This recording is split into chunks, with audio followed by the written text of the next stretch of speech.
Hi, this is Abby from Tweetle Dee Designs, and in this video I'm going to be showing you how to do the woven rose on wire embroidery. This is a really fun stitch to do, whether you're doing it in traditional embroidery or on the wire.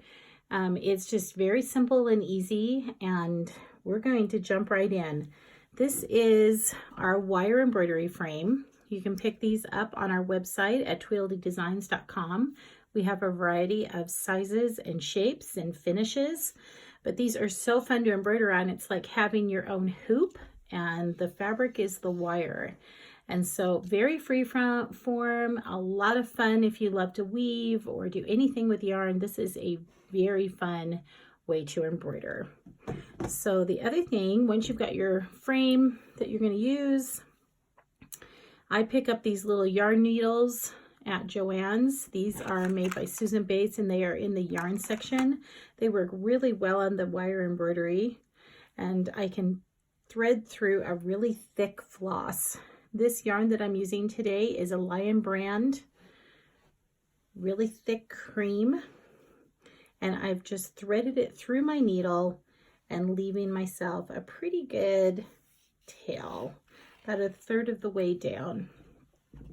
Now, if you were stitching in traditional embroidery, you would thread your needle, put a knot in the bottom of your floss, and then you would come up through your fabric, which you can watch those videos on our YouTube channel as well. But when you're stitching into wire, when you're beginning, you're going to need to tie a knot directly into your wire to anchor. And so I'm going to go up in the center, and I'm going to bring that right back through. To create a little knot in my back. And you can tell on these frames which is the back and which is the front. We have a really good inset in these, and so the back has a deeper ledge to it than the front. So there's my back. I've got my floss tied in, and now I'm going to go ahead and do the woven rose. To create the woven rose, you're going to be creating spokes that go out that you're going to weave around to create this flower. And you can make it as big or as small as you want. If you're doing traditional embroidery, you're going to, and you're using DMC floss or any other embroidery floss, you're going to want a smaller spoke. But because we're doing such a large, chunky yarn, we can do a larger spoke and not even have to spend a lot of time doing it. This is how quick this is. You're going to want an odd number of spokes. So it doesn't really matter how many you have, just as long as you have an odd number. And because we have such a chunky yarn, it's not going to take very long to go around this and fill it in. I want it to be a little larger. So there's my third spoke. You can see I'm going out and back into the center and just creating those spokes.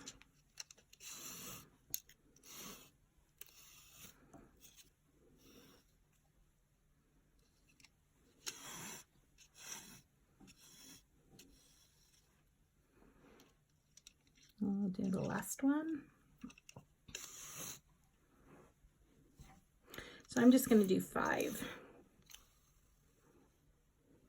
And then I'm going to come back up in the center.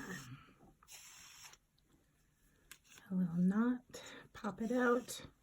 There you go. So I've got my spokes going around 1, 2, 3, 4, 5, odd numbers. And now that I've got this above, I'm going to go over and under all of these spokes. So came up, I'm going to go over this one, under here. Pull it through, over and under.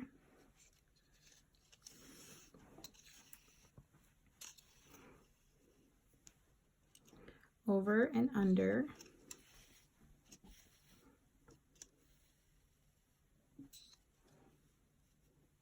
And I'm not going to pull super tight.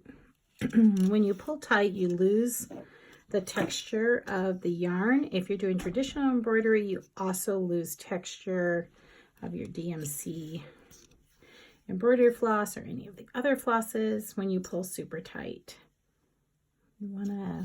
You're creating a rose. Most roses have petals that have texture to them. They overlay over each other. They're not perfectly round, and they certainly aren't flat.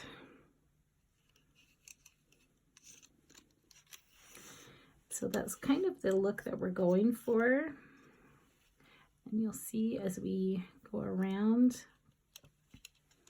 how quickly this fills in.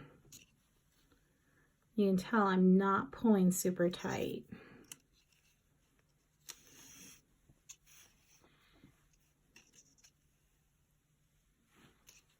Keep going.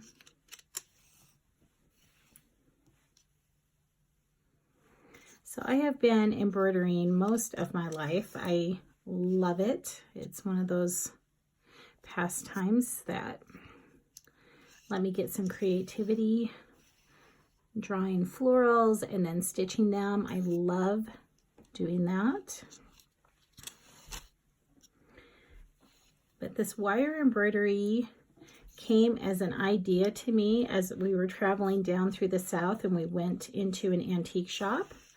And we found directly across from each other, I saw crewel embroidery and wire flower boxes. And so I'll either call this wire embroidery or flower box embroidery because it reminds me of the old seed trays that we found in the antique shop. At the same time, crewel embroidery was always done on a grid. And so I just meshed the two and came up with this embroidery method. So as I'm getting to this end, it's really important not to pull super tight. I'm going to take a nice thick round jot around that.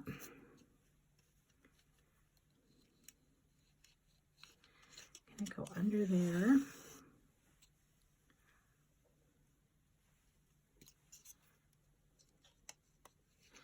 And you're going to start to, your spokes are going to start to disappear as you're building this little rose up. So I'm going to cover that last spoke. I'm going to come and just grab the outside edge of this one and just really lightly pull it down. I'm going to come up in the center of that string and just come down. It's like an art form where you're just creating the look of a woven rose. So I've gone around and done all my spokes. I've taken my needle and I'm going to fluff up. This little strand here is looser than I would like it. So I'm going to come up in the center and tack it down. But I'm not going to tack directly going out this way because then it will look like a spoke. I'm going to go a nice long direction. And see, now it just looks like another petal. And this little spoke is showing here, so I'm going to just come up.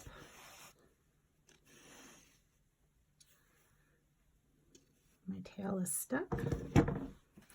Make it a little longer. If you hear some funny breathing, it's my puppy. He's curled up around my legs, little bear. If you follow me on Instagram, you have probably seen Little Bear. He's not so little. Pretty big dog. Okay. All right, so we've got our spoke rose. To finish it off, once you've like fluffed it and gotten all your little curves and turns where you want it, you're going to flip it over and you're going to loop it just like that around. Created a little loop, and I'm going to take my needle through there and create a little knot into the back. I'm going to trim it off, and voila! There is one really cute, simple little rose. All right, I hope you've enjoyed this video. You can follow more on our YouTube channel at Tweetle Dee Designs. You can follow my Instagram stories where I post little tutorials for each of the projects that we work on.